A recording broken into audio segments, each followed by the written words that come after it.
कृष्ण की प्रेम बांसुरी सुन भई वो प्रेम दीवानी। जब जब कान्हा मुरली बजाए दौड़ी आए राधा रानी। राधा मुरली तान सुनावे छीनी लियो मुरली कान्हा से।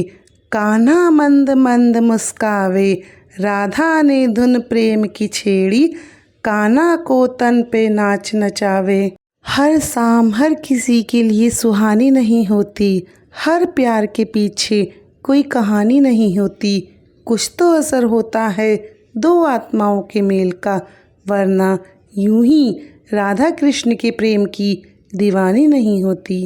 राधा कृष्ण हैं जीवन का आधार, सारी माया है झूठी, सच्चा है बस यही विचार।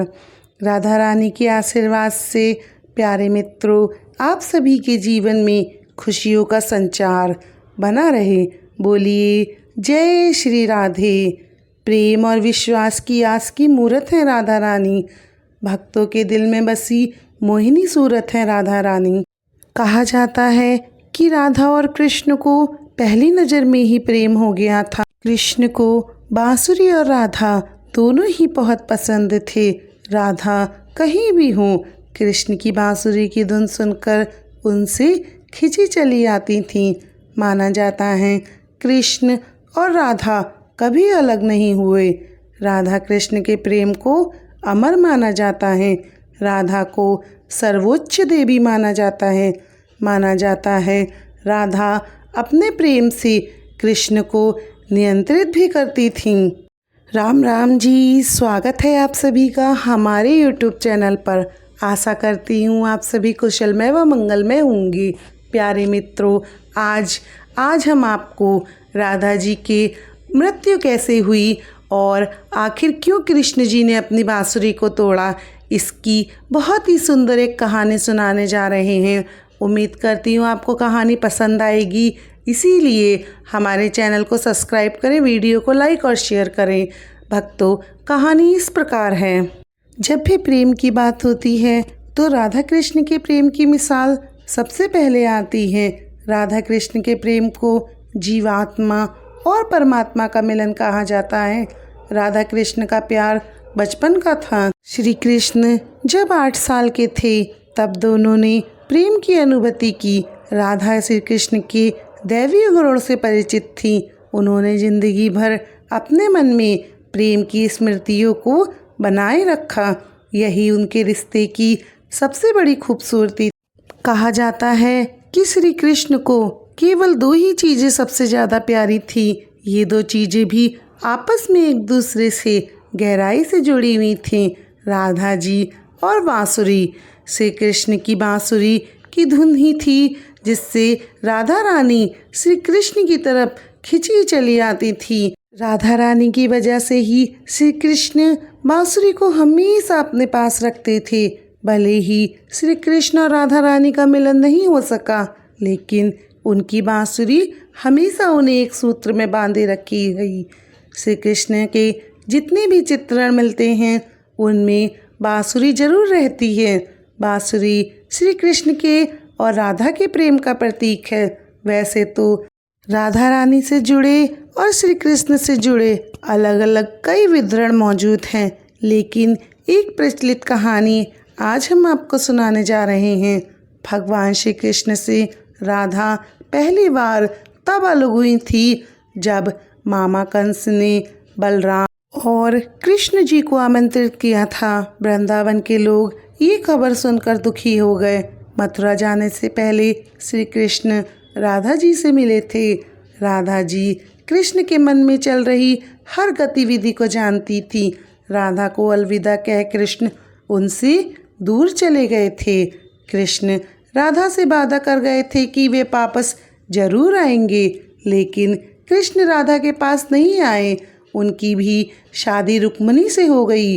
रुक्मणी ने भी श्री कृष्ण को पाने के लिए कई जतन किए थे। श्री कृष्ण से विवाह के लिए वे अपने भाई रुक्मन के खिलाफ गई थी। राधा की तरह वह भी श्री कृष्ण से बहुत प्रेम करती थी। रुक्मणी ने श्री कृष्ण को एक पत्र भेजा था, वह आकर उन्हें अपने साथ ले जाएं। इसके बाद ही श्री कृष्ण रुक्मणी के पास गए और उन्होंने रुक्मणी से विवाह किया। कृष्ण के वृंदावन छोड़ने के बाद ही राधा जी का वर्णन बहुत कम हो गया।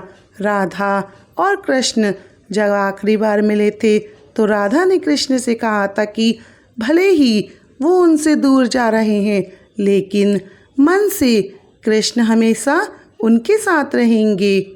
इसके बाद कृष्ण मथुरा गए और कंस और बाकी राक्षसों को मारकर अपना काम पूरा करके इसके बाद राजा प्रजा की रक्षा के लिए कृष्ण द्वारका चले गए और द्वारकाधीश के नाम से प्रसिद्ध हुए।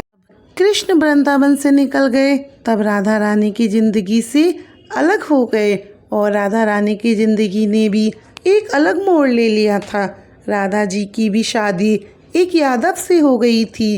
राधा जी ने अपने दाम्पत्य जीवन की सारी रस्में निभाईं और इस तरह से राधा जी भी अब वृद्ध हो चुकी थी, लेकिन उनका मन तब भी कृष्ण के लिए ही समर्पित था। राधा जी ने पत्नी के तौर पर अपने सारे कर्तव्य पूरे किए।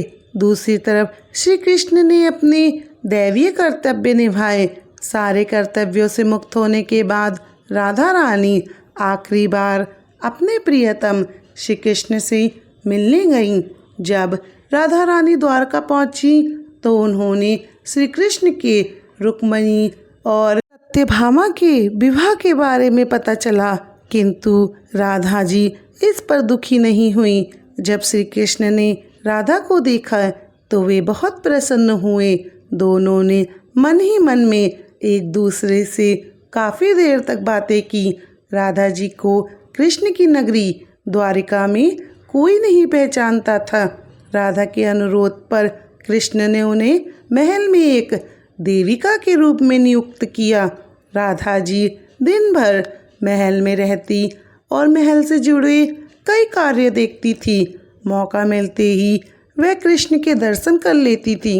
लेकिन महल में राधा रानी ने श्री कृष्ण के साथ पहले की तरह आध्यात्मिक जुड़ाव महसूस नहीं किया।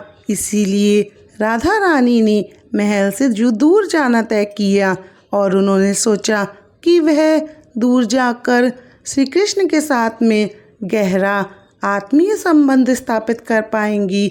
उन्हें नहीं पता था कि वे कहाँ जा रही हैं, लेकिन भगवान श्री कृष्ण जानते थे। धीरे धीरे समय बीतता गया और राधा बिल्कुल अकेली और कमज़ोर हो गई। उस वक्त उन्होंने भगवान श्री कृष्ण की याद किया और उनको आखिरी समय में भगवान श्री कृष्ण से मिलने की इच्छा जताई। श्री कृष्ण भगवान उनके सामने आ गए। कृष्ण ने राधा से कहा, हे राधे, तुम मुझसे कुछ मांगना चाहती हो तो मांगो। लेकिन राधा ने मना कर दिया। दोबारा से कृष्ण ने फिर अनुरोध करा और कहा कि वे कुछ उनसे वरदान मांगे। तब राधा रानी ने कहा कि वे आखिरी बार उन्हें बांसुरी बजाते हुए देखना चाहती हैं। श्री कृष्ण ने बांसुरी ली और बेहद सुरीली धुन में बजाने लगे। श्री कृष्ण ने दिन रात बांसुरी बजाई जब तक राधा आध्यात्मिक रूप से कृष्ण में विलीन नहीं हो गई। बांसुरी की धुन सुनते सुनते ही राधा रानी ने अपने शरीर का त्याग कर दिया। हालांकि भगवान जानते थे कि उनका प्रेम अमर है, बावजूद वे राधा की मृत्यु को बर्दाश्त नहीं कर सके। श्री कृष्ण ने प्रेम के प्रतीकात्मक अंत के रूप में बांसुरी को तोड़कर झाड़ी में फेंक दिया। उसके बाद से श्री कृष्ण ने अपने जीवन भर में बांसुरी या कोई अन्य वादक यंत्र नहीं बजाया। कहा जाता है जब द्वापर युग में नारायण ने श्री कृष्ण का जन्म लिया था, तब माता लक्ष्मी ने राधा रानी के रूप में जन्म लिया था ताकि मृत्यु लोक में वो भी उनके साथ रह सके। प्यारे मित्रों, अब तो आप जान गए होंगे कि राधा जी की मृत्यु कैसे हुई थी और राधा जी की मृत्यु के ही पश्चात श्री कृष्ण ने अपनी बांसुरी को तोड़ दिया था। मित्रों, राधा और कृष्ण की कहानी अमर प्रेम की कहानी थी। आशा करती हूँ आपको ये कहानी पसंद आई होगी। कहानी पसंद आए तो कमेंट बॉक्स में राधे राधे ज़रूर लिखिएगा। आप सभी को हमारी राम राम जी।